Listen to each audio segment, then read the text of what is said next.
Hey, everybody. Welcome to another episode of Purple Insider. Matthew Coller here, live from Las Vegas inside my hotel room at Circa, where I've stayed a number of times, and just got done after a long day of book promotion. So I have been lugging around copies of this bad boy here. Football is a Numbers Game, my book.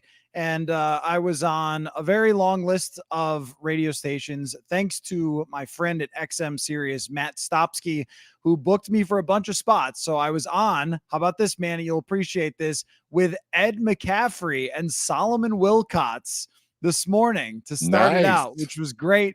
I said to Ed McCaffrey, I was like, hey, is Howard Griffith and Byron Chamberlain showing up? And he was like, do you know those guys? And I was like, no. Like, I don't know. He was a little confused, but it was really great to meet him. And let me tell you, after shaking his hand, I totally understand why he caught all those passes. I don't understand how his son is so short, but I do understand how the man has these giant mitts and caught everything. So that was cool. I went on Green Bay radio twice. I was on in Denver, Tennessee, Sports Grid Radio, and other, etc. So then tomorrow I got to be out of my hotel room at about 5:45 in the morning to go on with Ross Tucker, former Cleveland Brown and Buffalo Bill on XM radio. And then there's a whole host of radio hits. Oh, I did NBC in Boston. And that's actually where I got the idea for what we were going to talk about tonight, Manny, which was NBC Boston. Their host, Phil Perry, who is a beat writer, real good dude. He asked me if Kirk Cousins was a good fit for the New England Patriots.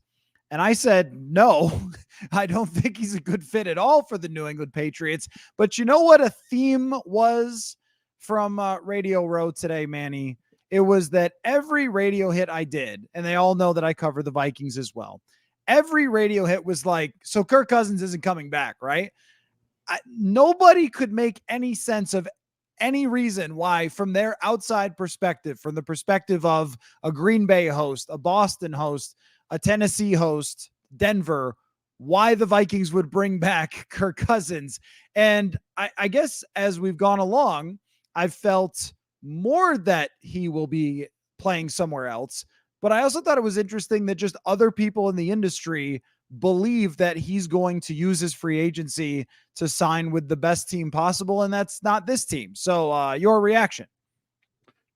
Yeah, it's interesting. It's always fascinating to get, a more national perspective on, what's happening with the local team. I mean, a lot of times, we turn on local radio and people speculate and they have conversations, local podcasts, et cetera, et cetera. But, it's not very often that we get a perspective from people that are sort of outside the market, in other cities, and they kind of get a chance to look at the Vikings from afar and just kind of formulate their own opinions. A lot of the ESPN daily shows, they don't talk about the Vikings a lot unless they're like in the playoffs going on a deep run or something like that, which we haven't seen in quite a while.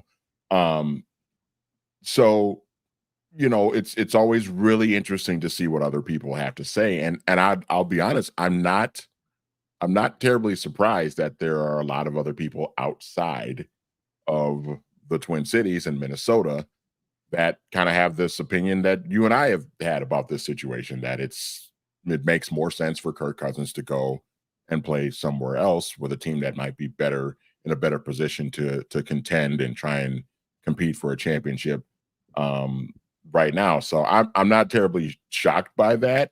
You just kind of wonder if locally the perspective will, if a lot of the local people here who have been, speculating on, well, we're bringing Kirk back on this kind of contract and what will it look like and that sort of thing, if the outsider perspective will, change some minds, maybe. I don't know. It'll be interesting to see how this kind of plays out though over the next several weeks as we get closer to the new calendar year.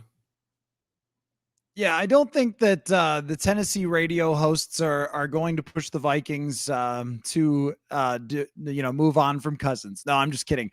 But I do think that, sometimes when you get another opinion from the outside perspective, it kind of like makes me think I'm not taking crazy pills. You know what I mean? Like, am I nuts for thinking this? And then everyone says, all right, well, like, isn't Kirk going to Atlanta? And, Ben asks, which team do we think that Kirk would like to play for? Atlanta seems to be by far and away where everyone thinks he's going. And I had numerous people ask me about Zach Robinson because I wrote about Zach Robinson in my book, that he had worked for Pro Football Focus. And then that's how he got the job with the Los Angeles Rams. Now he's going to be the offensive coordinator for the Atlanta Falcons. But it just seems like since Raheem Morris and Zach Robinson are there, that's even a better fit than if it was Bill Belichick, where maybe Kirk was saying, he wouldn't turn down Bill Belichick just out of respect for the man and all of his rings. But I don't know that he's a great fit for Bill Belichick. I do think he's a really good fit for Zach Robinson, a former quarterback who would run a really similar system with really similar language that he could drop right into. And then there's the other thing that's like his wife is from Atlanta or something. I don't know how much of a factor that would actually be, or if that matters. Like, I'm from Buffalo, but I'm not going back for a job. Like, so I don't know if that's always a connection we need to make. But Atlanta is in a position. I was talking to somebody who's kind of, I guess I could say, in the know about Atlanta, and they're in a position to win now, like win right away, with Raheem Morris, a guy who has had multiple coaching opportunities. Now, as this is his second head coaching gig, but he's been with Kyle Shanahan. He's been a part of that tree, and they bring him back to Atlanta. And I don't think that they're in a position where they're saying, all right, Raheem, you got 5 years. Let's slowly turn this bus around.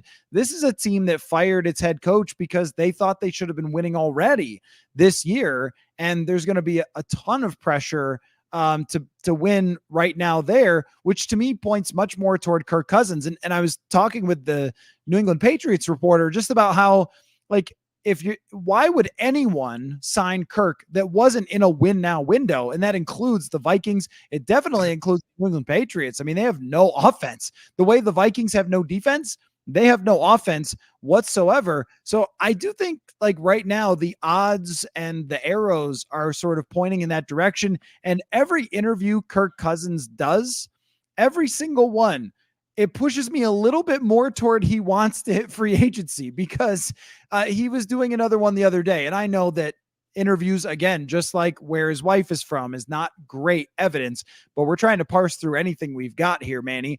And, he's talking about, like, yeah, I guess we'll see what happens in March. So basically, I'm not signing an extension until I find out what else is out there for me. And then I'll come back if nobody else is all that interested. And I saw Brad Spielberger today on Radio Row for PFF, and he's been kind of promoting the idea of Kirk to the Pittsburgh Steelers. To me, those two teams, Manny, just make by far the most sense for where Kirk could go, much more than coming back here. Yeah, I mean, you just look at where those franchises are at right now in relation to the Vikings. I mean, the Vikings are not, they're not one of the worst teams in the NFL. There's still a lot of talent on this roster, but when you just talk about what the Vikings need to get back into contention, there's a lot of work that needs to be done. There's draft picks, there's free agency that needs to, there's holes on the roster that need to be addressed, basically. When you look at, a team like Pittsburgh, a team like Atlanta, you just look at those teams and you say, if they just had better quarterback play, they'd be right there in the conversation with a lot of other teams in the NFL. And Atlanta, especially when you factor in, where that division is with the NFC South. I mean, that thing's going to be, especially if Baker Mayfield leaves the Buccaneers, I mean, that division is really going to be up in the air. And there's an opportunity for Atlanta to kind of grab a hold of that division and take it over with a veteran quarterback who's been very productive. They've got good pieces on defense. They've got really good weapons, young, talented weapons that, I think are ready to kind of emerge and take that next step. Atlanta doesn't really have time to sit around and wait for another young quarterback to develop. I mean, that's They could go that route if they wanted to. If somebody slipped to them at 8 and they wanted to take a chance on a young guy, sure. I don't think anybody would really fault them for doing that. But when you look at what they have on offense, it just makes perfect sense to drop in a good veteran quarterback in there and see where that takes you. It just seems like it makes a lot of sense. And Pittsburgh's kind of the same way, where you've got young, talented weapons on offense. You've got a really good defense. You have a culture there of winning, where there's a different standard for the Pittsburgh Steelers than there is for a lot of other teams in the NFL.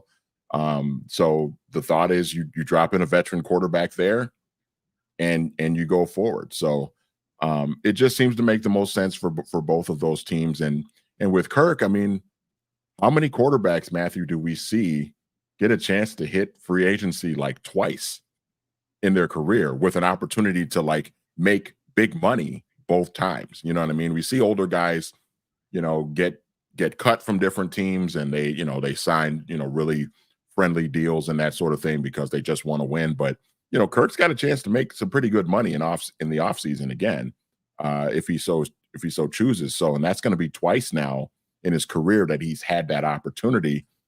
A lot of guys don't get that shot. And if you're Kirk, why wouldn't you want to take that opportunity?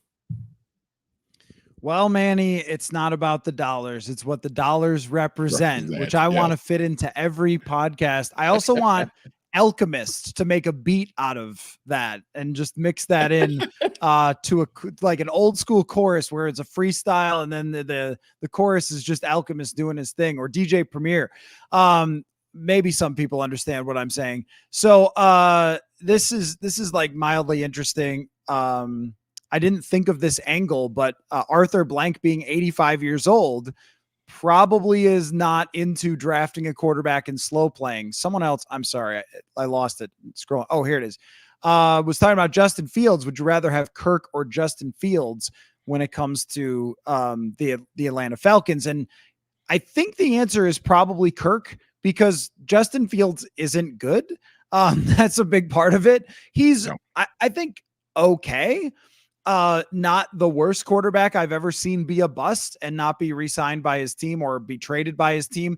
But with Kirk, you don't have to give up draft capital, which is a good point Alexander makes. You just give him money. And as long as that money represents enough respect for him, then he's your quarterback. Like, you don't have to trade your first round pick. You can draft somebody in that top 10 who can help you right away, whether it's another weapon, which would be kind of wild, but probably on the defensive side. You look at the cornerbacks coming out in this draft. If you're Atlanta, you're probably like not thrilled to have played Jeff Okudah last year, and you'd really like to have, another cornerback there. So you could see them wanting that. But also with Justin Fields, Zach Robinson comes from a McVay tree, which not a lot of those guys have mobile quarterbacks or quarterbacks that they design an entire run game around. It's usually the Kirk Cousins like pocket quarterback that those guys are working with. I don't know if that's a factor for someone like Zach Robinson or not. Maybe he thinks he's brilliant and could fix Justin Fields. I don't know.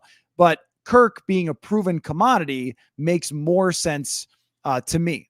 Mark asks, have you seen the rumors of the Chargers sending Herbert to the Bears for their first round pick? No, I haven't. And it's hard to say with rumors what rumors are real and what were like made up by a fake account. So maybe you can tell me where that came from. But if I'm the Chicago Bears or the Chargers, I kind of love it either way. The Chargers cap is totally screwed, and I don't think they're going to be more than just an average team with Justin Herbert. They have a lot of weaknesses on their roster, and the Bears are ready to win now after all this tanking. And if you put Justin Herbert, you've got all that cap space you've saved up. Talk about a proven commodity. Let them draft Caleb Williams. You take Justin Herbert. We all talk about the trade for 10 years. Like, it's super juicy. And if you're a Vikings fan, the only thing that you were hoping for is that they would screw up drafting a quarterback again. So then you're really in trouble if they ended up with Justin Herbert. And this division has Jared Goff, Justin Herbert, and Jordan Love for a long time. I think that would be a problem. But I kind of like that trade for both teams, though, Manny. The question I have, though, I mean, I do too. The question I have, though, is if you're Jim Harbaugh and you just stepped into that position, do you want to go the route of really starting over and finding your quarterback? And I don't know, he loves JJ McCarthy. Maybe with that first round pick, he takes JJ McCarthy and they just, reunite. But you do have Justin Herbert there, who's already kind of established as one of the better quarterbacks in the NFL. The question is, to your point, though, is like, how far can he really take them? If you're Harbaugh, do you want to find that out before you start thinking about trading him, or do you want to just blow this thing up completely and start over? Because it seems like if they trade Justin Herbert, that they're really trying to start this thing all over and rebuild. And I wonder if Jim Harbaugh's in a position where he would want to do something like that. But I think it would make some sense just because of the Chargers cap situation. I mean, they're a mess right now. And with the Bears, the Bears have the cap space to kind of absorb Herbert's deal, and they've got some pieces, and there's something to work with there. That would be interesting to see how that plays out, though. So this is nuts. Jim Harbaugh said in an interview that he was predicting that JJ McCarthy would be the first quarterback taken. And he did say that. It would be one of the wildest things that's ever happened in the NFL if Jim Harbaugh took that job, traded away Justin Herbert, and drafted his quarterback, JJ McCarthy, first overall. And I would just have to respect the pure insanity of doing that, passing up on Caleb Williams, Drake May, and Jaden Daniels to take somebody that most mock draft analysts think is like the 27th best prospect in the draft, number 1 overall. And at that moment, I would definitely have are you sure, Vikings fans, you wanted Jim Harbaugh type of moment? But hey, this was a guy, though, who Alex Smith was a great quarterback, and he took somebody else and then moved on to that guy, knowing that Alex Smith was about to be expensive and had his limitations. And Justin Herbert is, I think, really, really great. But I don't think he's perfect. I don't think that he's like to the level of Patrick Mahomes. And if you're going to compete with Mahomes, he may think that the only way to do that is with a cheap quarterback and a great team around it, rebuild the defense, kind of like they had in San Francisco with Colin Kaepernick for a couple of years there when Jim Harbaugh was there. So I was kind of like, I don't know if I really want Harbaugh back in the league, but if he does this, then I'm very happy Harbaugh's back in the league, because that would be the funniest thing that I've ever seen. Timothy says, with no run game and no screen game, is it smart for the Vikings to draft a first round quarterback? Well, I would say that, they can improve the run game simply by getting a better running back. You could just start there, like Devin Singletary or somebody in free agency, and use Ty Chandler more. They can get a better run blocking left guard. That can help. If you don't believe that their scheme can ever figure it out, then I guess I don't know what to say, because that means it'll never be better. I think it can be better. No screen game is annoying, but you have Justin Jefferson and Jordan Addison and TJ Hawkinson and 2 great tackles. I think that's actually as good of a setup for a rookie quarterback as there is, Manny. Like in the entire NFL, all the teams that could draft a quarterback, Atlanta's a pretty good spot if they were willing to be patient. And then Vikings, they're better than any of this. If you get drafted to the Patriots, oh my gosh, who are you throwing to? Who is blocking for you? No one. They have no one and nothing. The Vikings have actually done kind of the hard part here. It's pretty hard to find an elite left tackle. It's pretty hard to find an elite receiver, much less the best one.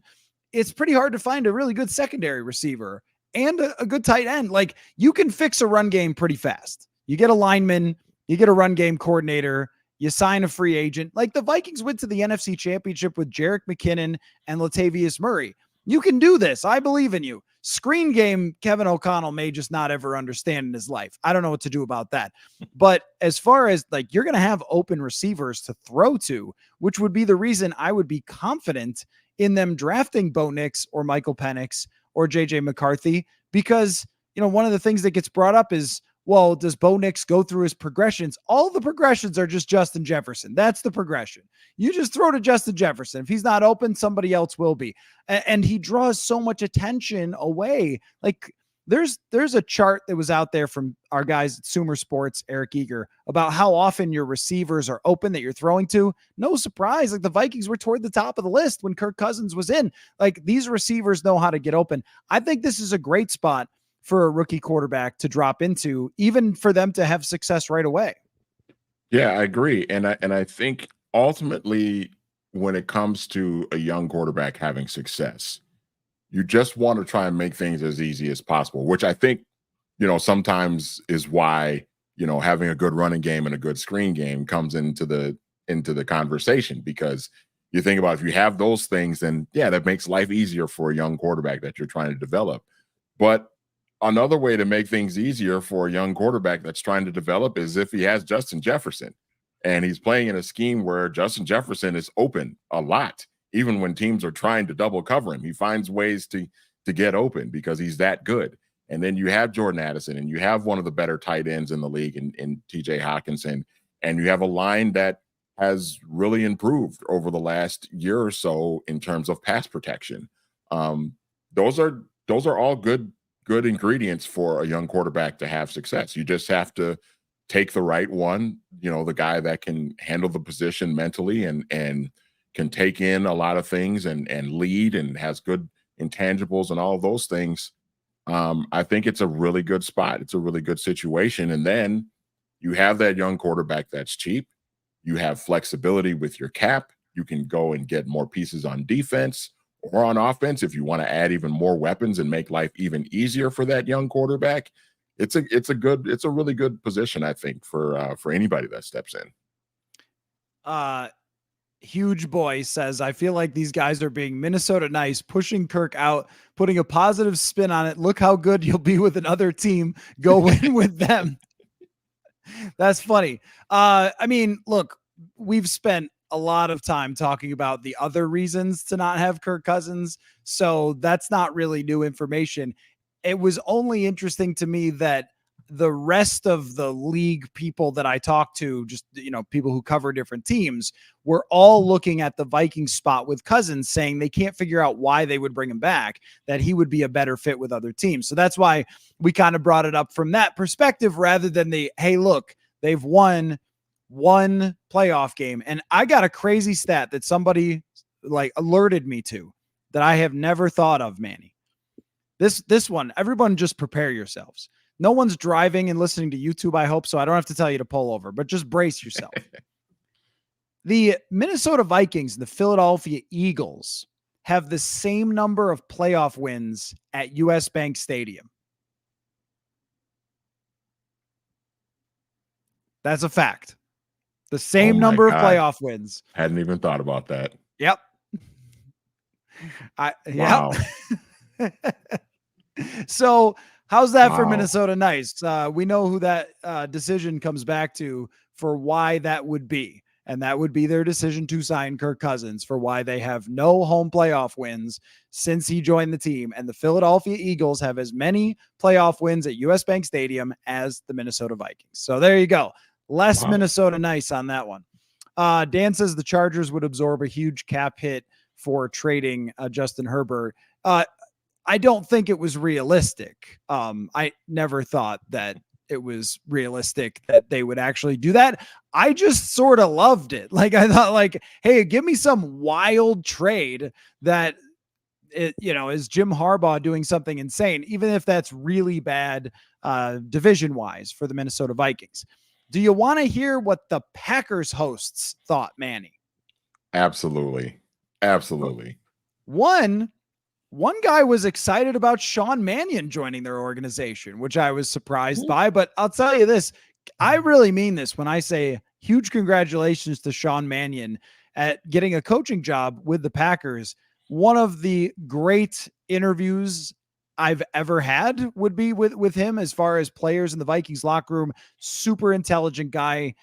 He has been a coach on the field, or mostly off the field, I guess, as a backup quarterback, but he's been a coach for years now. And I think he's going to be great. I wouldn't be surprised if he's an offensive coordinator, if he's eventually a head coach. He's got that football level of acumen. So I'm happy for him. He was never going to play again. because he's just not a good NFL player, but he can be a Kevin O'Connell for sure. So that actually did come up about Sean Mannion, but that wasn't the main topic.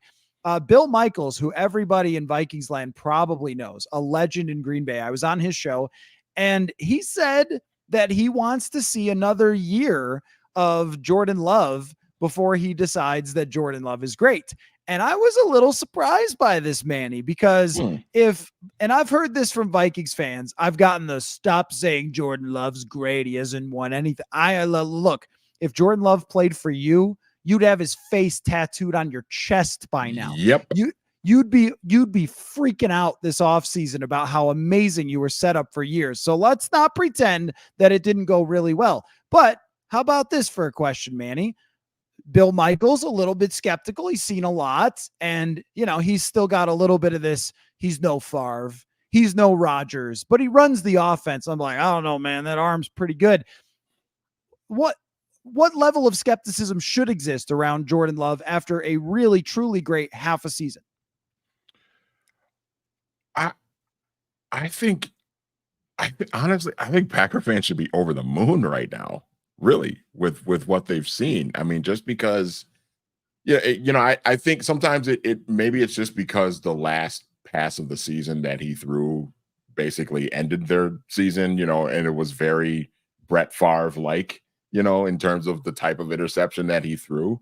But, I just look back at, and this is not even to suggest that Jordan Love is going to be as great as Aaron Rodgers has been, but there were question marks about Aaron Rodgers when Aaron Rodgers' first year as a starter, the Packers went 6-10, and he played well, but the team just wasn't that good. And there was a lot of that. Well, he's not Brett. He's not as good as Brett. And I'm not sure, he's been developing, but can this team really win with him? And then, 2 years later, they won the Super Bowl with Aaron Rodgers. So, I think sometimes it's easy to just kind of fall back on the just not sure. I need to see a little bit more before I get too excited type of thing, because it was the same situation with Aaron Rodgers in 2008. But I think when you just look at the physical tools, the way he played in the second half of the season, which I think is a good sign because it shows that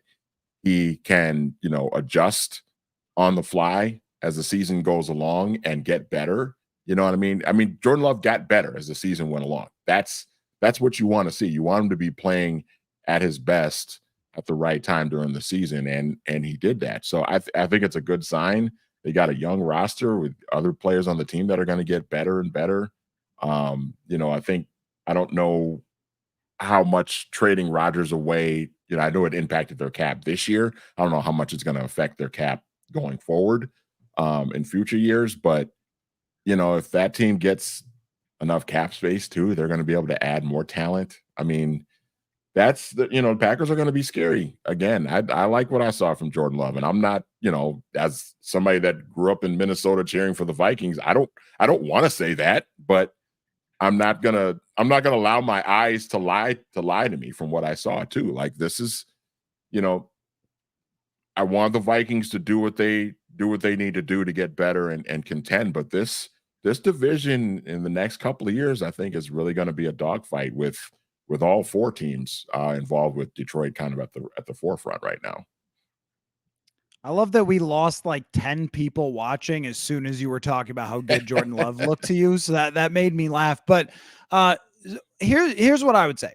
We have seen this go both ways over the history of the NFL. We have seen guys break into the league, be very exciting, and just fizzle out super fast. I mean, even like Mac Jones, I thought, wow, what a draft pick by the Patriots. And Mac Jones looked really good. And then he was horrible the whole rest of the time. And maybe that was circumstance. I don't know. But he certainly didn't prevent that circumstance by being really good. And there are other quarterbacks who have done this as well, where our first impression of Carson Wentz, like, this guy's going to be a god for a long time. And then he's more of like a 9-7 quarterback the rest of the time. And then he's a quarterback that no one even wants to sign until midway through the season. That's a guy who, if you go back and you did 2018 quarterback rankings. I bet he was top 3, top 5. Even Jalen Hurts had a little bit of a down year this year after this huge breakout. So it's not a guarantee that somebody looks really good and then just the next year comes out and is great and just continues to get greater and greater. So I don't know. What I do know is what I saw was very good, but the Vikings need to treat it as if it's going to retain this level of play or greater. If you put your head in the sand and you go, maybe he won't, like, that seems to me to be a very dubious approach. They need to act like, if you don't have a quarterback of his level and the way that he played in the second half of the season or better, then you aren't going to beat the Packers year in and year out. If he continues, like, you got to prepare for the worst case scenario. And in this case, you should be building a bomb shelter, filling it with peas and water and whatever cache of weapons. Like, you just, like, this is like a code 0 or whatever for the Vikings. If the Packers once again look like, and if it doesn't turn out that way, then you still took the right approach anyway. But this isn't we'll just run it back and it'll be fine because he won't be this good again. The really funny thing is that what he had me believing in, and it went the opposite way at the end of that game against San Francisco, was the fact that he just didn't have a lot of turnover worthy plays throughout the season. He was not a mess throwing the ball all over the place. And that was what I thought would be his downfall. So they need to, like, act according to what you've seen, not what you hope ends up happening in Green Bay. But that was kind of a main takeaway of Bill Michaels. And I was on another show as well, where both of them were talking about, like, the Vikings as just a team that in Green Bay, they're not thinking about. Like, they're thinking about where Chicago's going to be and what stuff they could do. They're thinking about the Lions as the team to chase down after where they were just at, and a team that's not going to disappear from the top, and thinking the Vikings are just bringing up the rear. And it's very hard for me to disagree with that. Let me get back to some comments here. Alexander says, the NFL is good at getting first-round quarterbacks right. Second-round quarterbacks, historically not a great bet. However, I think if Penix falls, he's an outlier because of the injuries. Well, so I did some research on this, Manny, and you know what I found was that quarterbacks who the outside world thinks are somewhere toward the back end of the first, early second, tend to not be drafted all that high. Like, Daniel Jones is the exception to this, where he was on the consensus big board for mock draft database 30th, and he was somehow picked 6th because Dave Gettleman's a lunatic. But aside from that, there was a lot of other guys, and I wrote this in an article, but a lot of other guys in that ballpark, like Hendon Hooker was on the draft database big board at 33 and ended up going 68. Desmond Ridder was also 33. He ended up going at 74. Let me see here. Let me scroll down a little bit. Yeah. Deshaun Kaiser was 33, ended up going 52. I mean, is there a possibility, Manny, that unless these guys wow at the combine, that we could be trying too hard to talk ourselves into something that's not actually going to happen? Or one of my main goals of the little project I was looking into, and that's over at purpleinsider.com, was just how accurate or inaccurate the mock drafting world is when it comes to quarterbacks. And basically, if they pick these guys at the very top, they're taken at the very top. Everything else is really all over the place. There are guys who they've been dead on, like about Kenny Pickett and Jordan Love, guys who they were way off and being too high, way off being too low.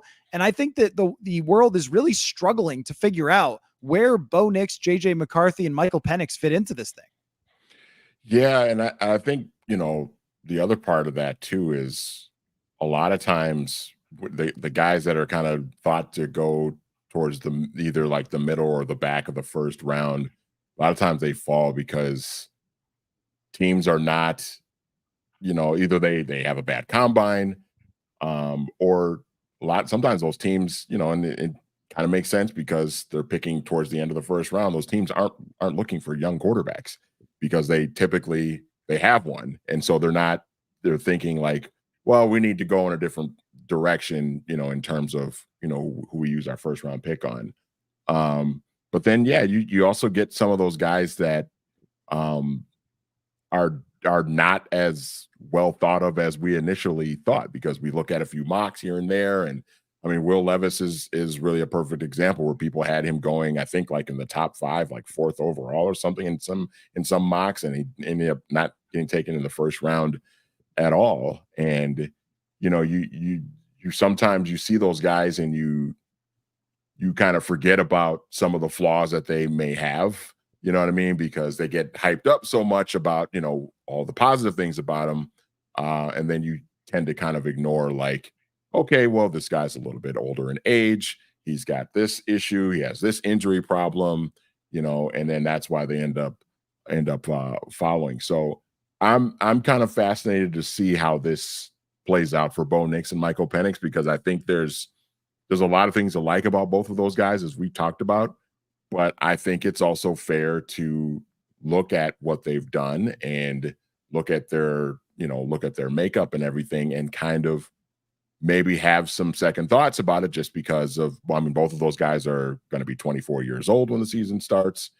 Michael Penix has the history with the injuries and everything. Bo Nix, was in a situation at Auburn, it didn't work out, and then he got into a better program with more weapons and a better infrastructure, and he played a lot better. So you kind of wonder, like, does he really need all of those things to be perfectly in place for him to have success?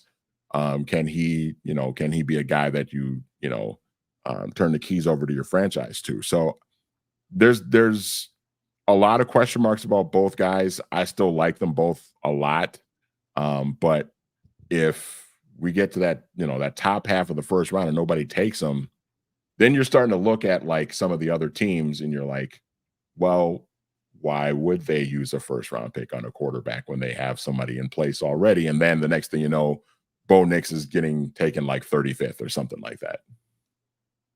Yeah, just to show you how difficult it is to pinpoint middling quarterbacks in the first round, Drew Lock and Patrick Mahomes had the same number as far as where mock drafters had them on big boards in the database. So the consensus board that they put together, and it was 22nd. So the mock draft universe, draft analysis universe, didn't respect Patrick Mahomes very much at all. And it turned out that there was all these stories that even Alex Smith was telling one recently about how the GM of the Chiefs was obsessed with Patrick Mahomes since the time Mahomes was like a freshman. And he had his eyes on this guy. It was who he wanted to draft. They were going to make that happen, hell or high water. Even on draft day, people were confused. Like, why are they trading this far up for this flawed prospect? And think about, like, Patrick Mahomes and Drew Lock. Mahomes and Lock both have something in common. They have really great tools. They can make wild throws with their arm, but neither one of them was a finished product. And yet the NFL understood that Mahomes was a great prospect to draft him 10th. They didn't understand how great, but they understood he was a top 10 prospect. And they also understood that Drew Lock was not even a first rounder. But the mock draft world did not know that. So it's like, how did one, like, what are they missing? Was it the character, the makeup, the meetings, all the stuff that we can't see? So we can't see what they're thinking coming out of the Senior Bowl about Penix, about Nix from the Senior Bowl. And that was really interesting too, because neither one of them decidedly separated themselves to make it so, like, everyone walked out and said, okay, Bo Nix needs to be a top 10 draft pick. I heard different opinions even today, talking to some people who were at the Senior Bowl, different opinions on how Bo Nix looked, how Michael Penix looked, but neither one of them solidified themselves. And so we've already seen mocks dropping both of them because they didn't have a great Senior Bowl, which I just can't imagine NFL team being like, okay, well, we had him 14th and now he's 47th on our board or something based on 3 practices in Mobile, Alabama, unless there was something they were really concerned about with the interviews. So there's a lot of stuff that goes on that we can't really pinpoint, but usually if guys are way back toward the first round or out of it, they usually end up going lower. So I'm really having a tough time pinning down whether any of those guys would be worth taking, or if on draft night we're all going to go, okay, I guess the league thought that they were nowhere near that. Mike says, can you speak on the level of speculation from Minnesota media outlets claiming that Penix is inaccurate? At least the data that PFF has had him as one of the highest graded passers in college football. So there's that. I think that he has some tendencies with his footwork to let passes rip high, which is probably something that you can adjust. He has a very non-traditional throwing motion. So does Phillip Rivers. Don't know how much I care about that.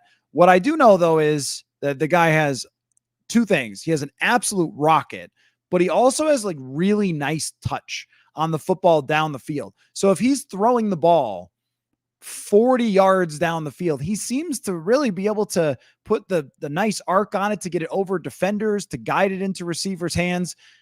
And I like that about him a ton. I don't know that he's like flawlessly accurate, but sometimes there can be so much emphasis on accuracy that we think, and I thought, that Josh Allen wouldn't be any good. You and I talked about it a lot, but I mean, I thought coming out of college, I don't know what the league is doing right now with Josh Allen.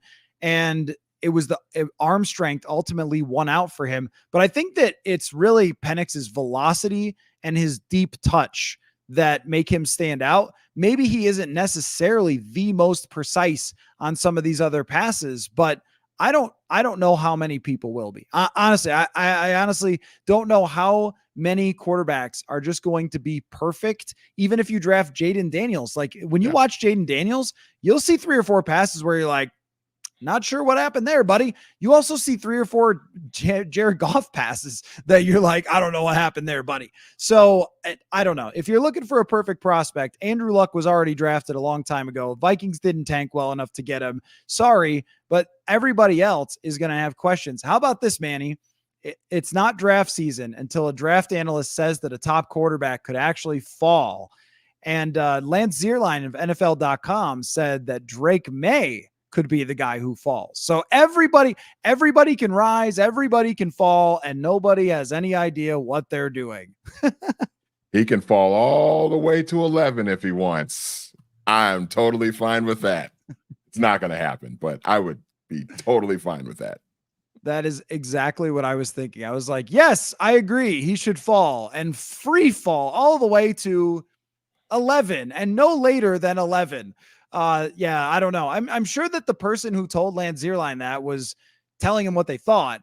But the thing is that there's so many evaluators in the NFL. Someone's thinking something all the time. I remember hearing some people had Kellen Mond higher than Justin Fields on their boards. I remember hearing that. And I don't just mean Chris Sims. I mean in the league. And Justin Fields is not great, but he's way better than Kellen Mond. And he was a way better prospect and went way higher. That's why all the draft insider stuff is extremely murky, I would say. Very, very quickly, too, to go back on the previous point about, Penix's accuracy and everything. I think another thing to keep in mind is like we have to allow room for growth with all of these guys. You also have to just allow for these guys to get into an NFL camp, get on a roster, get with an NFL coaching staff, and allow for that coaching staff to continue to mold that guy. It's called development. You know what I mean? Like Patrick Mahomes was not perfect. Andy Reid and that coaching staff had to develop him in 2017 while Alex Smith was playing. Aaron Rodgers, go back and read all of the stuff that was wrong with Aaron Rodgers when the Packers first drafted him in 2005. And he sat behind Brett Favre for 3 years. I mean, they had to do a lot of work on him just from his footwork and his mechanics and accuracy, all of that stuff.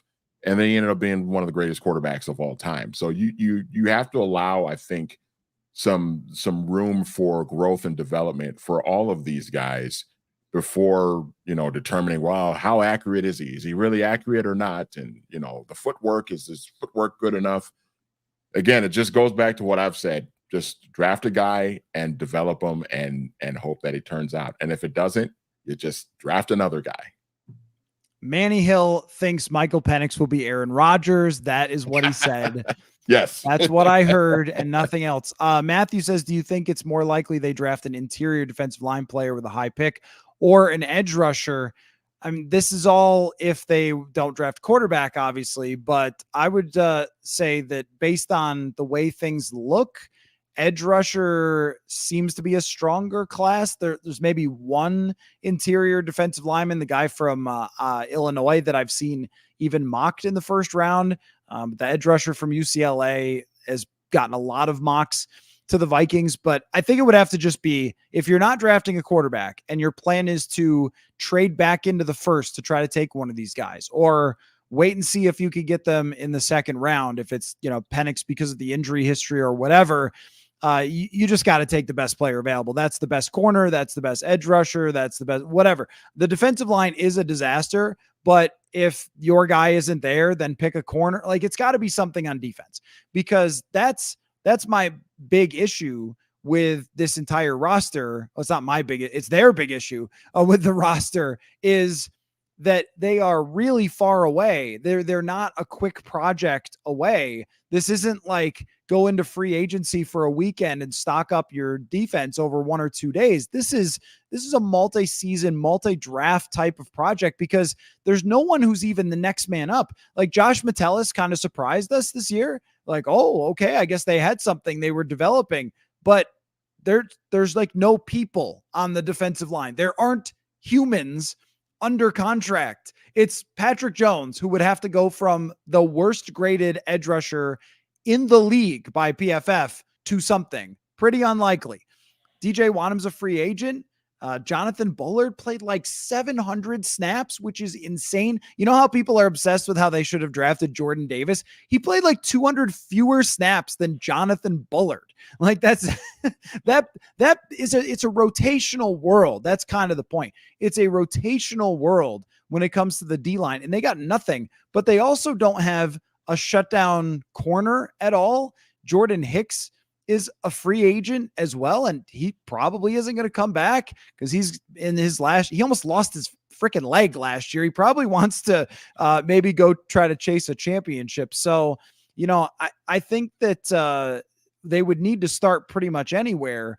And this is where it's complicated, Manny, with what the league and what the Vikings actually think of these quarterbacks. Because if Kirk does what everyone thinks he's going to do here in Vegas, which is land somewhere else, then you got to be sure you have an option. You got to be sure you can get Baker Mayfield here, or you got to be sure that you like one of these quarterbacks and that you're not just reaching and guessing and like, I guess we got to take somebody, so pick one you like. I mean, you really got to know how these guys are going to fit with you and not be backed into a corner of just picking one. So I guess it's really weird to say, but I would rather have them pick no one if these guys aren't actually first round prospects and they're going to do what Drew Lock did or Hendon Hooker. Remember when Hendon Hooker was mocked to the Vikings? The dude ends up getting picked 68th. Like, yeah. If that's what the league really thinks, then you can't stretch on it and you're going to have to find another solution for a year. But that to me is the absolute worst case scenario, where you're just drafting for defense at 11 and then not having an option at quarterback and hoping that, I don't know, Andy Dalton can do it for you next year. Like, I don't even know what you do at that point if you can't get Baker Mayfield. Yeah. And I mean, and that's where I think, you go into free agency, especially if Kirk Cousins walks, you've got to find somebody that can step in and hold down the fort for you. And that's why, a guy like Baker Mayfield makes some sense. Maybe a Gardner Minshew makes some sense, but less sense than a Baker Mayfield would make. But you just need somebody that's going to, that like, okay, we don't have a problem with this guy starting 17 games for us in 2024. Like, that's ultimately what you need. And that's where you go to free agency to find that. And then, if you're not able to find the quarterback that you want, if you don't want Bo Nix, if you don't want Michael Penix Jr., then you feel a little bit better about passing on those guys, taking a defensive, an edge rusher or the 3 technique defensive lineman or a corner or whoever you might want at 11, or, maybe you trade down a few spots and get some more draft capital, and then you still get a guy that you want. But you've got to have a plan. I think, you and I both know that, there's there's a decent chance that Kirk Cousins is not going to be back. There's maybe a decent chance that he will be back, but I think if you're Kwesi and if you're a KOC, you've got to prepare for everything. You've got to have an idea of what you want to do for everything, and you just hope for the best and hope whatever decision you make is the right one. IZ the Faithful, or Is the Faithful, spelled is with a Z, not sure, but I love SpongeBob, so I appreciate your avatar. Says Knicks, JJ, McCarthy, and Penix will all go in the second round or later. People will be surprised because they are being overvalued like Hendon Hooker last year. At least by the consensus mock drafts, they aren't being overvalued from what you're saying. Like the expectation is back of the first or early second as of right now, because I just did an article about this yesterday and they were ranked. Let me see where they were ranked. 27th for McCarthy, 33rd for Knicks, and 38th for Penix. So that's like the outside world seems to think they're there. But my point was, like, the way that the boards have worked in the past is sometimes guys are ranked in the 20s and end up going much higher than that. And sometimes they end up going much lower than that. It's the hardest place to pin down. And that's what I feel about these three in particular. One of them is probably a first round pick. I honestly don't know which one. I have no idea which one, because I think you can make an argument for all three. Knicks has great numbers. He's got good athleticism, 45 touchdowns. Like, I mean, he really had a great year, and Penix has this huge arm, and McCarthy has raw tools. Sometimes the guy with raw tools ends up being the one who drops because they don't believe in it that much, but also like his character might be very, very high. I don't know. Like every college coach is going to say that their guy has really high character. And I think all three of them probably do. But when you actually have them in the room and you got them on a whiteboard and you're drawing up plays and you're having them break them down, like how much do NFL people see that we don't to be able to evaluate these guys? Because in my mind, they all have reasons to go in the first. They all have reasons to go in the third. And I can't remember. There's like one a year who's like this, but to have this many, and it actually has maybe the closest feeling to Sam Howell, Desmond Ridder, Matt Corral, where you really have to squint. But I think these guys are better than that. I think that they're better prospects than those guys were. So, yeah, I don't know. I honestly, truly don't know. Hunter says, your opinion, would you rather go all in and trade to draft within the top three or sit at 11 and draft Knicks? Well, assuming that the Vikings actually think Knicks is a first round draft pick, it's very hard, Manny. I probably want him to trade up because Daniels is likely a way better prospect. That's just how it feels to me. Yeah, I mean, I think if you can make it happen, I think you got to trade up. We've both been kind of saying that for a few weeks. The challenge is the three teams that are picking at the top, they all need quarterbacks. Like they all need quarterbacks. Even the Bears, who, there's this thought that, maybe they might hang on to Justin Fields, but it makes all the sense in the world for them to just take a quarterback at the top, because how many times you're going to get this kind of opportunity? Washington needs a quarterback. New England needs a quarterback. So your best bet is trade up to 4 with Arizona or trade up to 5 with the Chargers, maybe, because those two teams have incumbent quarterbacks that are still young that they may try to build around. But that's where the challenge is just trying to get into that top 3, because it might not be feasible, because the teams that are picking up there all need quarterbacks, and they're not going to trade down to 11 if they've got a chance to get a guy that they want. So I was asking Brad Spielberger, we were just talking about what he thought it would take to get up to number 5. He didn't think that it would take 3 firsts. He thought 2 and change, which, if you're telling me 2 firsts and a second or 2 seconds or something to go from 11 to 5 to pick Jaden Daniels, I am 100% in. The Patriots may not love Jaden Daniels as much as we love him, to put him into a situation that's horrible. If you're Gerard Mayo and you're taking over this new team, I mean, are you wanting to not only rebuild this team from all the offensive positions. They have nothing on offense. And also try to develop a quarterback under those circumstances. I mean, Justin Fields was put into that spot. And I don't know if he was ever going to be a great quarterback, but it certainly set him back. And there are some comparisons with Jaden Daniels and Justin Fields. Like, I mean, the running is a huge one, but I don't think that Daniels, based on his pretty high sack rate in college, is the most like trained pocket quarterback because he's been making plays. So you're betting on the tools, which I'm happy to do and has worked out with a lot of different quarterbacks, but he is relied on his legs a lot and is not exactly a polished drop back set 1, 2, 3, let it loose kind of thing. Like, I think he's a little farther behind even than someone like Lamar Jackson from how his offense was, where Lamar was playing in kind of a pro style offense. And you could see him going through progressions before he took off, where Daniels is kind of more of a, like, make some obscene throw with his arm or make some obscene run, but it's tools that you're going to develop and so forth. If you put him with nobody, is that going to help? Like, probably not. So I could see the Patriots deciding to pass, and then the Arizona Cardinals sticking with Kyler Murray and assuming that, Jim Harbaugh doesn't do something totally insane.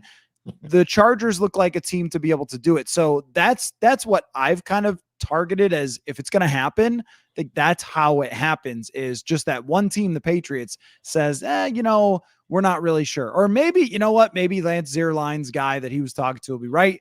And these quarterbacks that we expected to go 1, 2, 3 will not. We have seen something somewhat like this before. Fields was expected to be drafted in the top 3, and he ended up dropping out of that. So not totally impossible. Brady says, if the Vikings draft Penix, would Darisaw become expendable since he wouldn't be on the blind side? I don't think so. I don't think that a left tackle is ever expendable because that's where the greatest players on defense play. So you're going to have to, I mean, there's some guys who rush off the other side, but you're going to have to face still tons of great edge rushers that would happily hit your quarterback in the face. And I think that maybe a little bit of that left tackle, right tackle thing has been overrated. So, Manny, we have so many people participating, and I have so little to do for the rest of the day that I'm going to keep chatting with this, but I don't want you to have to spend your whole night because you have like a job, and I don't know that you have a life, but like at least maybe a job. So I'm going to let you go, but keep chatting. But I wanted to ask you this before you go about the Super Bowl. Do you know what nobody talked to me about today at all? The Super Bowl. People talk to me about everything. They talked about the Vikings. They talked about, I was on in Tennessee radio, and they were really like talking about their rebuild and how they're going to get from point A to point B. And I thought, man, your team's in a lot of trouble. And I was like, wait, it kind of looks like the Vikings. And then, New England and everybody else, not a single person said to me, hey, what do you think about this Super Bowl? The America will watch the Super Bowl. I promise the United States of America will watch. But as far as lead up intrigue, I think it's about like a 1 out of 10. I don't think that there's any lead up intrigue to this Super Bowl. I wonder if, and you and I are both football nerds, so we don't really care as much, but I wonder if there's a little bit of a Chiefs, Mahomes, Kelsey, fatigue, maybe, that, they've just been the dominant team in the NFL for the last, half decade, last 6 years since Mahomes took over as the starting quarterback. And they've been in, this is going to be the 4th Super Bowl now in the last 5 years that they've played in. And sometimes I wonder if there's just a little bit of like, all right, got tired of seeing the Chiefs in the Super Bowl every year. Let's get some new blood. Let's get, I wonder if the Ravens were playing in this game instead of the Chiefs, if there would be more intrigue because of sort of the freshness of it. You got Lamar being this exciting, dynamic player. That's, I don't know, maybe that's the difference, or if it's the Lions, if the Lions would have beaten San Francisco and you still had the Chiefs in the matchup, but the Lions being the ultimate fresh, brand new Super Bowl team as a team that's never done it before, I wonder if it would be different, but it just kind of feels like, all right, 49ers been in a bunch of Super Bowls. The Chiefs have been the team that's been here every year for the last half decade. It's just not quite as, maybe there's just not quite as much interest. Like people will still watch, but I don't know how many people are like super excited for this particular matchup.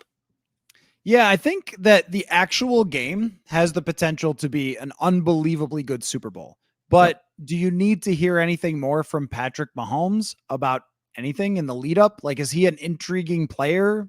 No, like he's just the greatest. Is Andy Reid like this is Andy Reid's how manyth Super Bowl? So okay, like what is it, his third Super Bowl with the Chiefs, and he was there with the Eagles. So it's like, yeah, right. So it's not that interesting from his perspective. I mean, Brock Purdy is probably the most interesting. And then like San Francisco, Kyle Shanahan's been here before. Can they get over the hump? But they're kind of always right there. And they're not a team that has this like, wow, fresh factor.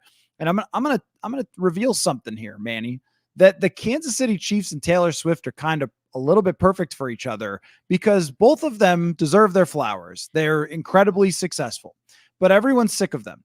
Last night, my wife, who has always liked Taylor Swift, we went to the Taylor Swift concert when she was in Minnesota. And honestly, my credit to Miss Swift for an incredible show. It was really good. She put on a great show.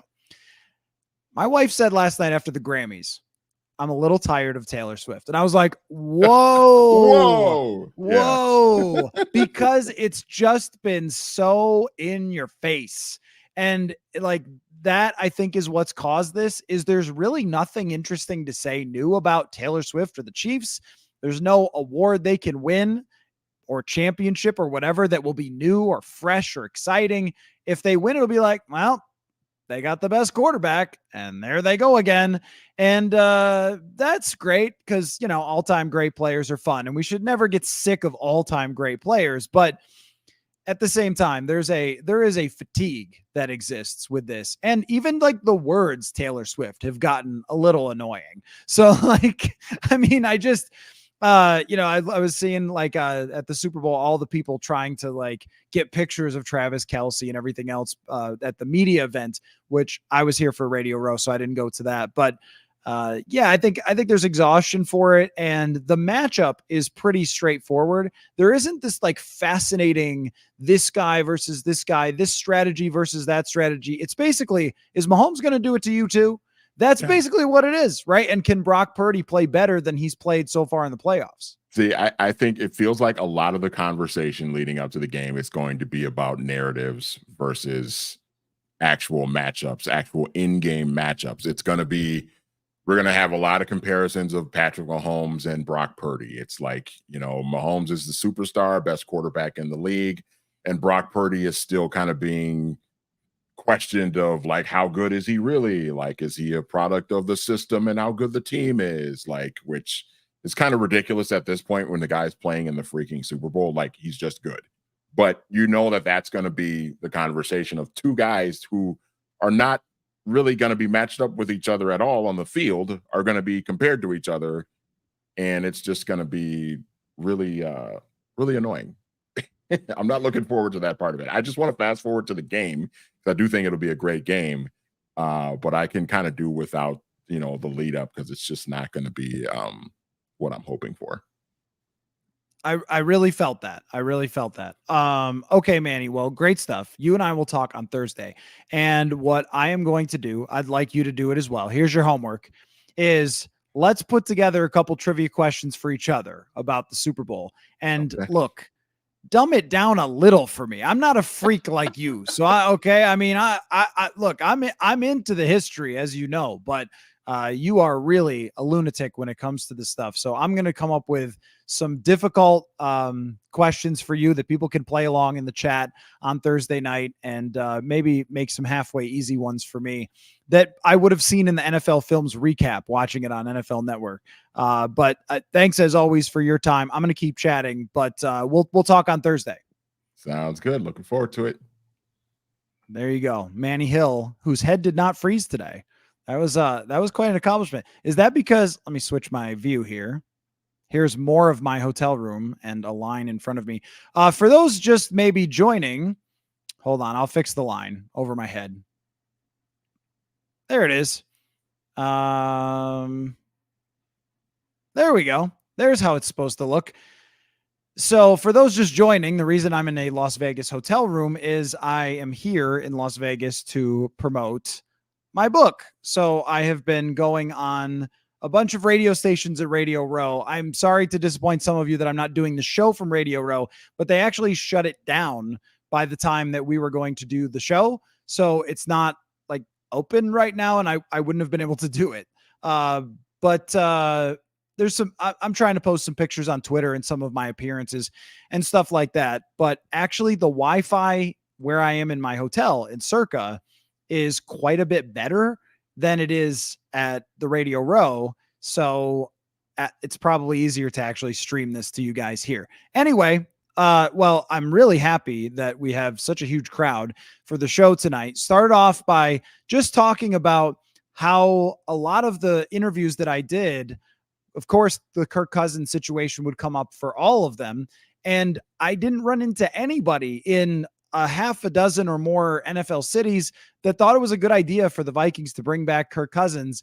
And it just made me think, yeah, okay, no one's going to think we're nuts for not bringing him back. And most of the comments I got were, hey, Kirk's a pretty likable guy, right? Is that true? I'm like, yeah, I guess so.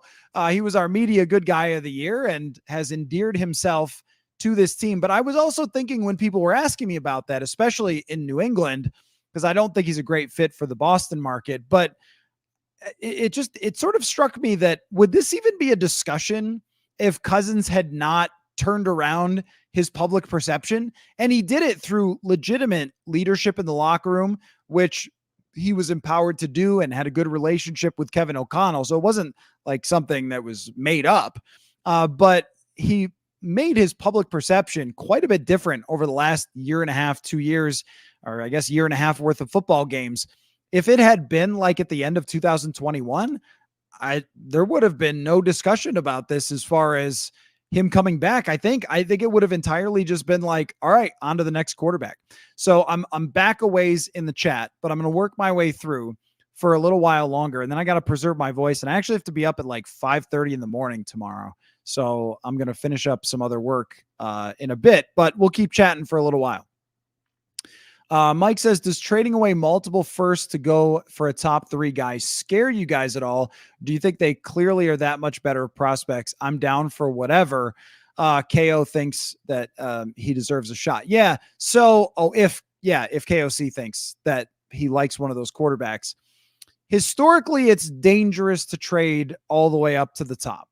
But I also think that it is possible that you would much rather trade a lot to get a prospect who could potentially be an elite quarterback versus reaching.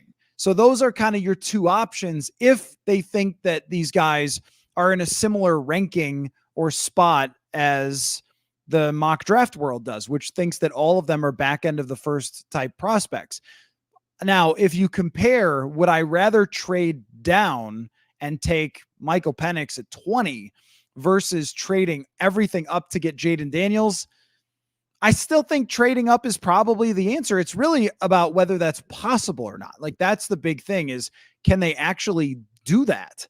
Or is New England just going to take Jaden Daniels and that will be it? And then you have to settle for something else, which could be trading down. And if that's what they settle for, I'll still like it. I'll still think, good, they've got potentially their next quarterback. And if he's not, then draft somebody else. Enigma says, I've said this, because Penix is a lefty, see what Darisaw can get you in draft capital. I just wonder if any of you guys watched TJ Clemmings play left tackle for the Vikings, because I think a left tackle is a position that if you get it, you hang on to it forever. That is the way I look at it. You don't let that go. Lefty, righty, somebody throws out of their nose. Look, the best edge rushers rush off that side, and you need someone to stop them, because whether it's pressure in your face or pressure in your backside, I don't want pressure. Less pressure is better. So I would prefer to keep Christian Darisaw unless it gets me Jaden Daniels. Jamie says, people say that JJ McCarthy is the next Josh Allen. Better look at both players' sizes. No comparison. Allen is 50 pounds heavier and 2 inches taller. I haven't seen that comparison. I guess you have. I have not. JJ McCarthy has the raw tools to be like a more mobile Jared Goff, maybe somebody who throws the ball hard, not always super consistent, but can fit it into windows and really is just excellent at operating an offense. I think that's what his main feature is supposed to be, that he can make really good throws, escape if you need him to. Josh Allen is an all-time freak at the quarterback position, like legit all-time freak. Not even close. The only comparison to Josh Allen would be Anthony Richardson or Cam Newton, or if Bo Jackson played quarterback. Like those are the only guys that I can think of that are similar to Josh Allen. Not too many. It's like if an edge rusher played quarterback. There's just not too many. Nobody in this draft is like Josh Allen. Not even Caleb Williams, who is significantly smaller, has a lot of skill, but is significantly smaller. Jay Benedict says, can't we just draft best player available instead of drafting for need every year? Well, yes, you can. But best player available is relative to positional value. You would reach on a quarterback because if you hit on a quarterback, then you are amazing. Like I just mentioned that the consensus boards that everybody loves so much did not like Patrick Mahomes, the greatest quarterback of an entire generation. So it's not like even something that might be a reach versus consensus boards are a guarantee that it's not going to work out. If the quarterback ends up working out, then it's amazing and you're great for a long time, or at very least in their rookie window, you have a chance to compete for the Super Bowl. So reach on a quarterback by all means. I don't care about that. Reach on a linebacker? No, because that's an easier position to replace. For example, reach on a wide receiver? Maybe I would. Like there's a difference when it comes to best player available at what position. It just so happens that the Vikings need to take best player available at key positions like edge rusher. And I think defensive tackle is a very high value position if that player gets pressure. So if they ignore the quarterback position and they've moved on from Kirk, then what's your answer? That's something we were just talking about, is you have to have an answer in that scenario. It can't be draft no one and have no quarterbacks, because otherwise Jaron Hall's starting. And I guess they would be in line for Shadur Sanders then if that happens. Is the Faithful says, oh man, I think 24 is going to be rough. I do too. I mean, to me, that's okay. I don't mind that. If 24 is rough, but you are developing a quarterback, then that's what we've wanted. Like this year was another stuck in the middle type season that they lost just enough to put them in position to maybe potentially draft a quarterback. But I think what we've been talking about for a while is let it go when it comes to, the need to be 8-9, 9-8 all the time. Like let that go. Really lean into trying to actually rebuild this team to compete, because you fell behind trying to do it in 2022 with the other teams in your division. Now, tough versus interesting can be a discussion. If this team is still acting like it's stuck in the middle and brings back Kirk Cousins and they have a tough 2024, that's very bad. If they draft a quarterback and have a tough 2024, then it could be very interesting, right? Even if the guy has his struggles, following from week to week, development, progress, what's working, what's not working, could be a really interesting season, as opposed to another one where you're just battling for the in the hunt graphic, which I'm very exhausted of after many years of that covering this team. Horn Fan 2 says, build the defense and just let Mullins throw for 400 yards every game. Then we'll have a top 5 pick and get our quarterback next year. I wonder, what would Nick Mullins' stat line be if he played in Kevin O'Connell's offense for 17 games? It'd be like 5,200 yards, 38 touchdowns, 41 interceptions. Like, I don't know, something like that. It would be one of the wildest seasons probably ever, I guess, by a quarterback. It would probably look exactly like Jameis Winston's, even though he does not have the tools of Jameis Winston. Dan says, I'm all right with a D-line pick, but it will be a letdown if they don't take a high quarterback, trading back or otherwise. Yeah, those quarterbacks historically that are taken in that trade back zone, you get a lot of Brady Quinns there, and that would be concerning, I think, if they were trading back and still trying to take their guy. A lot of Kenny Pickett types, although, I would say that Jordan Love was taken there as a toolsy type of prospect who ended up, being a quarterback that, again, you guys would be quite excited about if you had them. So let's see. Jamie says, I think they should move up before the draft. That way they know what they want is available. Second round picks don't generally work out. Jalen Hurts was the exception. Yeah, for quarterbacks, you're right. Yeah, and that's my point, is that about trading up versus trading down. If you're trading down, that means a lot of the league has evaluated this quarterback and doesn't like him. So that's where, we talk about those reaches and things like that. That's riskier if you're trading down, to me, than trading up and having the high end be potentially very successful. Scott says, I'd say McCarthy at his age. Burrow was still at OSU. Ceiling is different, but relatable to Richardson in terms of growth. Well, I mean, again, like with Richardson, there's just no comparison with Richardson and almost anyone because of the physical talent. Like JJ McCarthy is not going to put up numbers at the combine like Anthony Richardson. And everybody who's young doesn't have a ceiling. I also think that too. Sometimes we think just because somebody's young that in the distance between 21 and 24, they will close the gap to a better quarterback right now. And that's not a guarantee at all. I mean, I guess that to me is a little bit of like mythology with quarterbacks and with players in general in the draft, is the idea that they're always just going to solve their weaknesses in between versus an older prospect. But there's something to that with him, that he is younger and toolsy, but is he like so much more toolsy that he's that much better than Bo Nix or than Michael Penix? That I'm not sure about.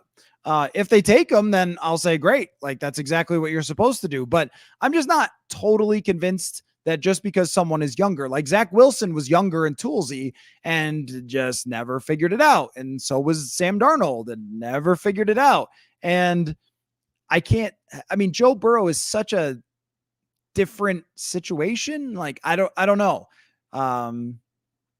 Everything has its ups and downs to doing it. Ben says, would you want any of the quarterbacks in the top three more than Anthony Richardson? Apparently the Vikings tried to move up for Richardson last year, willing to give up a lot of draft capital. I liked Anthony Richardson a ton as a prospect. So, I mean, obviously I guess they did too. I don't know if, like Jay Benedict asks, is Jaden Daniels this year's Anthony Richardson? There's so much different as far as age and production. Daniels is actually, no one talks about how he's older, but he's older. Anthony Richardson, I think, was 20. So he's super, super young and has one of the greatest athletic profiles ever. I don't know if Daniels will or not. I think so, with his speed that he will, but I don't know if his arm is quite Anthony Richardson. But Richardson was so raw, so raw. And Daniels is much closer to what he's going to be. So you have to kind of buy into the idea that what you're getting with Daniels is closer to what he's going to become versus Anthony Richardson, just because the sample size of him actually playing is so much bigger than it was with Richardson. But so it's not like with Richardson, it was just such a big guess from the Colts. And I think they guessed right, but it was this wild swing at this super toolsy, raw, all-time freak athlete at the position who I think has strong character and everything else that got him drafted high. And you saw his leadership right away with Indianapolis. I think that'll continue to get better if he stays healthy. So I don't know about the other stuff with Daniels, the behind the scenes type of stuff. I don't think, though, he's much of a swing in the dark as far as betting that someone who is pretty bad statistically will suddenly be great. And he kind of was with Indy. But Daniels is amazing statistically. So you're betting on that carrying over, which is, maybe a little safer bet than Richardson was. But Richardson, of course, has the same high end because of his athleticism as someone like Josh Allen. So yeah, they come in all kinds, don't they? I mean, quarterback prospects, it's kind of crazy. Dan says, Matthew, thanks for the cons on Daniels. Do you think that some of those might turn off KOC, or do you think he'd welcome that challenge? What I think, or I'll say what multiple people have said to me, is they could see Kevin O'Connell really liking someone who could make a play, a really special play with their legs. Because yes, pocket quarterbacks are what he's worked with recently, but that doesn't mean that's what he exclusively wants. I mean, if you watch Lamar Jackson play or Anthony Richardson in a small sample size earlier this year when he was playing, or Jalen Hurts when he was healthy with his legs and was running, you could see what an impact that has. I mean, even if you watched the Vikings against the Eagles, look at what the running of the quarterback did to the Vikings defense. And Lamar Jackson has consistently had successful running backs, which I think ties back into Lamar Jackson. He's always taking up so much attention that running backs can have a lot of success. So, I mean, I think that it also ties into a successful running game more than we give it credit for. Like, oh, the Ravens running backs all averaged 5 yards a carry again. Like, well, is that also because linebackers are chasing the quarterback constantly? I think he'd like that. Kevin O'Connell was a running quarterback in college. I don't think he's afraid of it. But there is the question of getting through progressions quickly, getting the ball out of your hands quickly, and not taking devastating sacks. And if there's one negative on Jayden Daniels' record, it's that he took sacks. And you really do not want that. So you'd have to train it out of him. Now, Deshaun Watson took a lot of sacks as well, and he eventually stopped doing that after early in his career. But that's something they'd have to work through. It's like Penix and Nix get rid of the football. That's a big bonus for them. Whereas Daniels takes a lot more attempts to make a play when nothing is there, stuff like that. So David says, I really think the best option in moving up if the top 3 quarterbacks is from the 11th pick of the second into the latter part of the first. Oh, yeah. I see what you mean. If the top 3 quarterbacks, if you can't get them, then moving up from the second into the latter part of the first, that might have to be what they do, is to take a defensive player, take a defensive player in the first round and then trade back in if their intel is telling them that these quarterbacks are going to drop. And if they took a defensive end, edge rusher, outside linebacker at number 11, and then traded back up at 28, I don't know who's drafting 28, doesn't matter, and took JJ McCarthy, I'd be like, great, good plan. Let's see what happens. Now you're going to have somebody who, can be your quarterback for a year while you develop McCarthy and really stick to that. I think that's important to try to actually stick to that if that's going to be your plan. But if that is the plan, I can get into it. The only thing I'd be concerned about, I'm going to drop this into at 1 hour and 24 minutes into this podcast. So if you made it this far, you get this like just little bit from me. The one thing I would be concerned about is Kevin O'Connell and Kwesi Adofo-Mensah not seeing things the same way. That's the one thing I would be a little concerned about. Whether it's Kirk, whether it's which quarterback, whether it's the approach to getting the quarterback, whether it's how much to spend in free agency, who to spend it on, those types of things. I would be, because this is the type of moment that can kind of make or break a relationship. And I wonder if there was a power struggle between those two over what to do with the roster, how to manage decisions and stuff like that. I wonder who would win. I wonder who would win out. I think Kevin O'Connell would.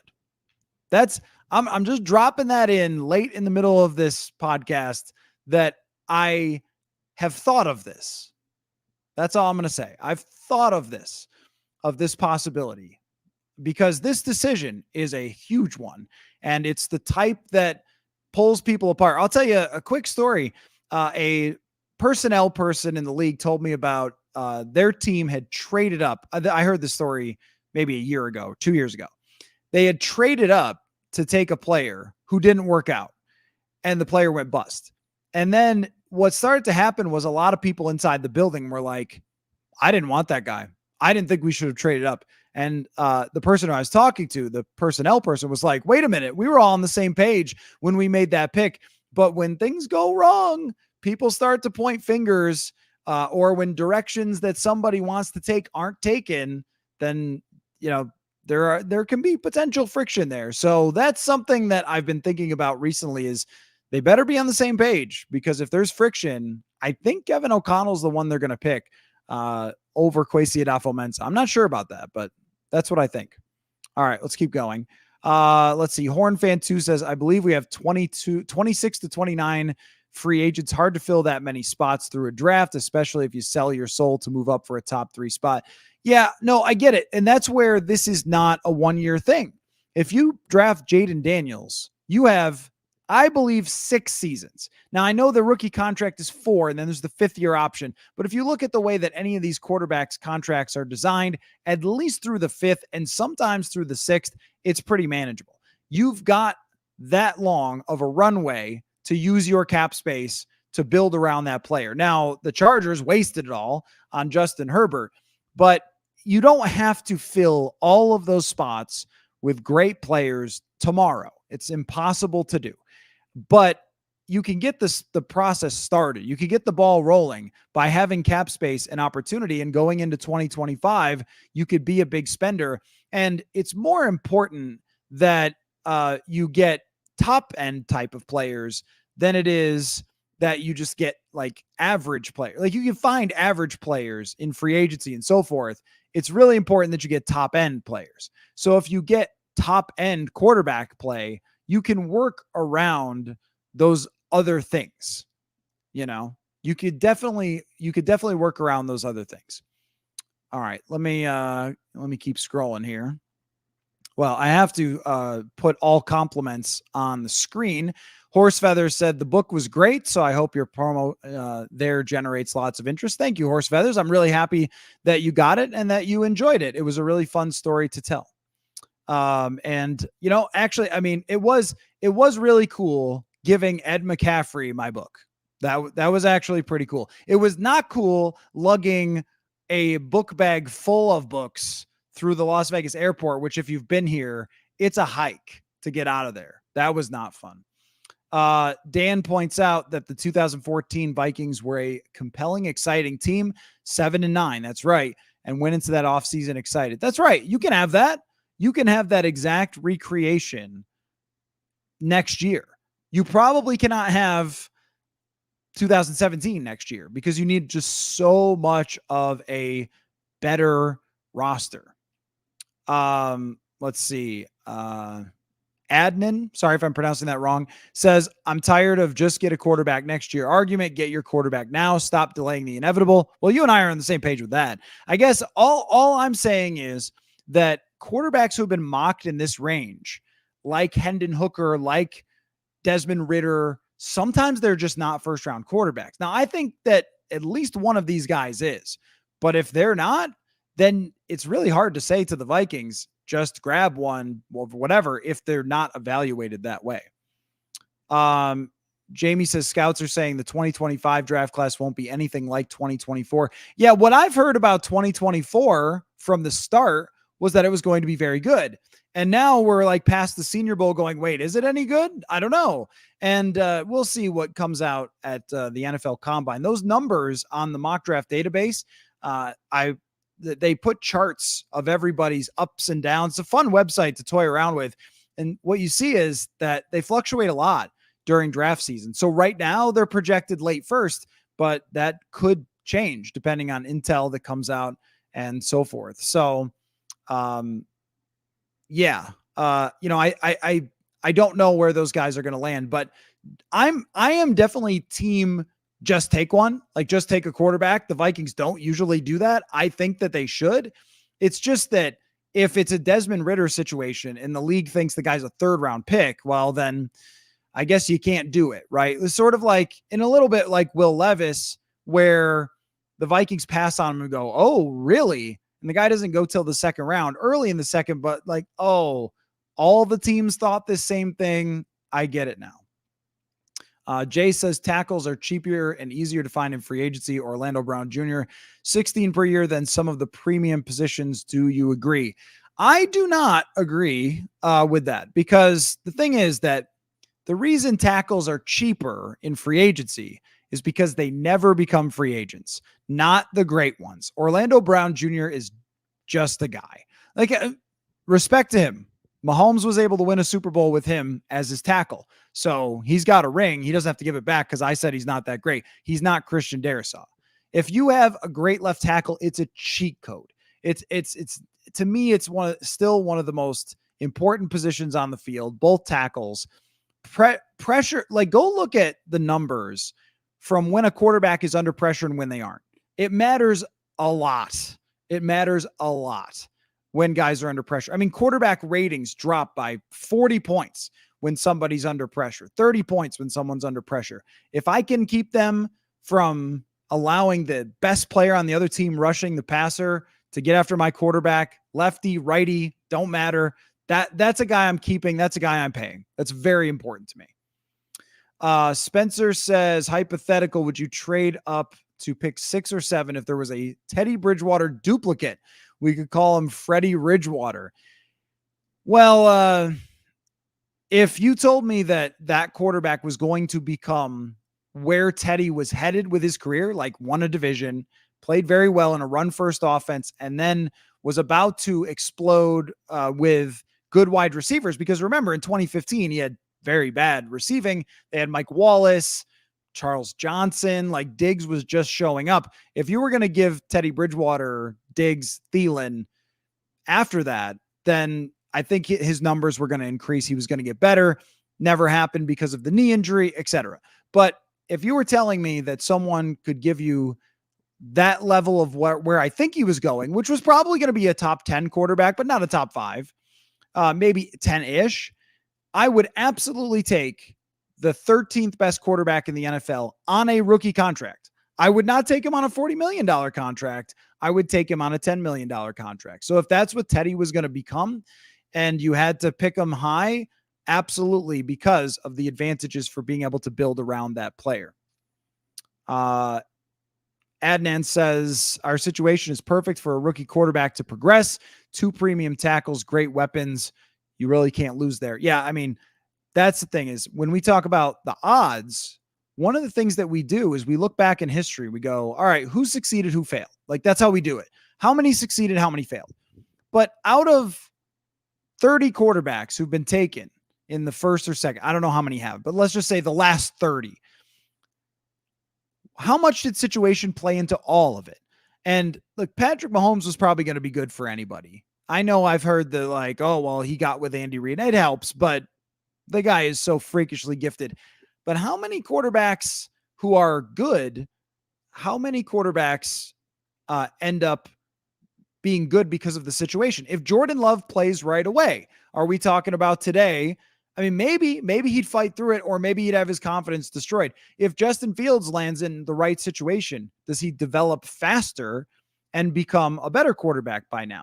And I think the Vikings can give a quarterback the best opportunity. And look, if he stinks, he stinks. Like, that's going to happen.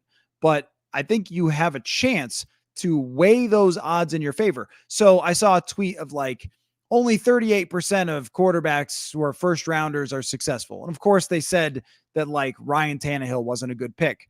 I think Ryan Tannehill was a good pick, but the Dolphins were bad at the time. And he had a good season or two, and they were a middling team, but had they been a great roster and really well coached, see what I mean? Like, maybe Ryan Tannehill ends up being a really good quarterback early in his career, because once he had those things, he was really good, and he won the AFC at one point. So a lot of it plays into it. If you could give me a Ryan Tannehill caliber quarterback, 4 years of a rookie deal, Jefferson, Addison, Hawkinson, I'll take my chances. I will take my chances. Is it perfect? No, but most of the time it's not. So you have to get a window to win with that guy. Hunter says, pretty exciting talking about the possibilities of the quarterback position, isn't it? It is. It is. It is probably the most exciting. This is the thing. I am an hour and a half into this, and there are a lot of people watching. You know, if I was doing this before Vikings Bengals, I would have quit at 40 minutes because there would have been a handful of you watching. And I love all of you who are that loyal, but this is the most excited the fans have been in a long time, at least from my sense of talking to you guys all the time, is just the possibilities that could come along with this quarterback position being open. Adnan, I see this all the time that Kwesi never wanted Addison. Look, if Kwesi never wanted Addison, he wouldn't have picked him. All right. Like, he's the guy who's running the personnel. Vikings Entertainment should regret putting that out there, because those conversations happen all the time. They like all the time where the GM's talking about trading down, the coach wants to make the pick. Like, that's every draft room. So I don't think that they knew that people would interpret this as like Kwesi doesn't even know how to pick the good players, and they should like, I don't know. That's been frustrating to see that pop up. I just don't understand that. Like, they're always going to have those discussions. JP North says trading back into the first round for a quarterback works if you're okay with 2 or 3 second tier guys. You may not exactly get your guy. That is very true. And that's kind of like what we're talking about here is if they really like one of those 3 guys, if Kevin O'Connell is like, you know what, I'm good. I am good with JJ McCarthy. That's my guy. Then I could highly support, very highly support. Sorry, I'm reading more comments at the same time. So I could very highly support them doing that if Kevin O'Connell really, really wants him. What about Bob? This is going to like tinfoil hat level. I've watched the VEN videos of draft coverage the last 2 years. There are segments of pleading and disbelief between KOC and Kwesi. I mean, the team could have never, like, this is put out by the team. Okay. Like, if they thought that there was like screaming at each other or real, like what you guys are describing. And I watched this video. I was like, okay. I mean, somebody's going to have to point to me to the point in the video. This is like a back and to the left situation. Jamie ordered the book. Thank you very much, Jamie. Appreciate that. It's like it is like a JFK situation with you guys in this Vikings Entertainment thing with KOC and Kwesi. But I do think though that this is one of those situations, and this is one of those times that can create a lot of tension. I don't think that the Jordan Addison pick, like, I don't know. I mean, look, you're going to have people who are debating what to do in the draft room. It's like another movie reference here. There's no fighting in the war room. Like, come on. It's a draft room in the NFL. Like, there's going to be, that's where they're trying to build, is like these tense moments of like, will they draft him or not? They did. So anyway, Alexander makes a good point. Do you realize that you have to chart every single training camp throw if they pick a quarterback? You're right about that. I have always been really against that. I know that Patriots do it. Patriots writers, Green Bay writers do it.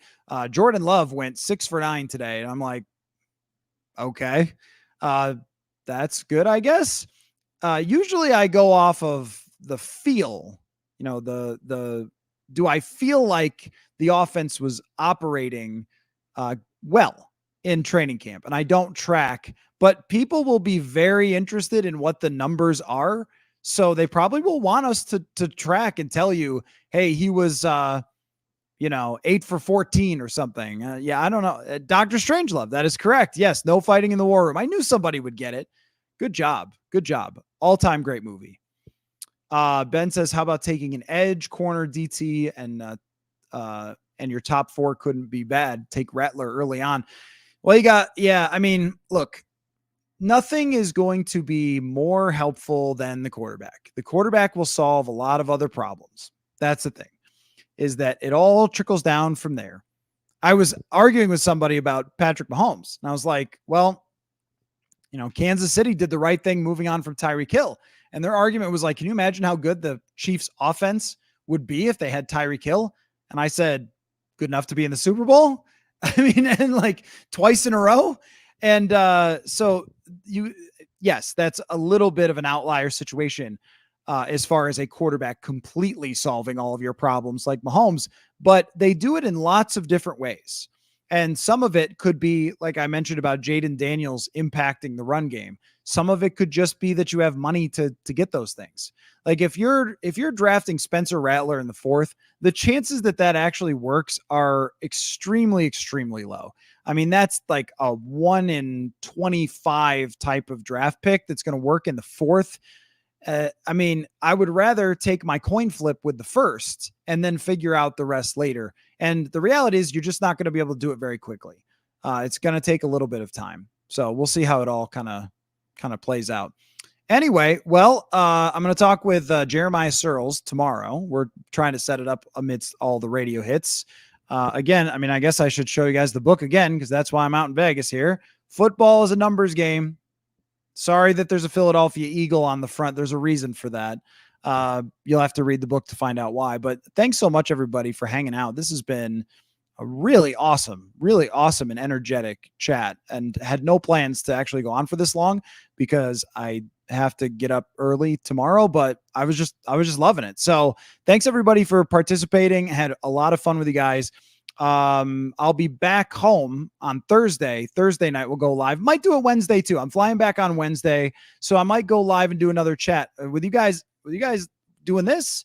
Having this many good questions, comments, and thoughts about this team makes me want to do it more often. So plan on Wednesday night around the same time, 8 Central, and we'll see you guys then. Thanks so much, everybody.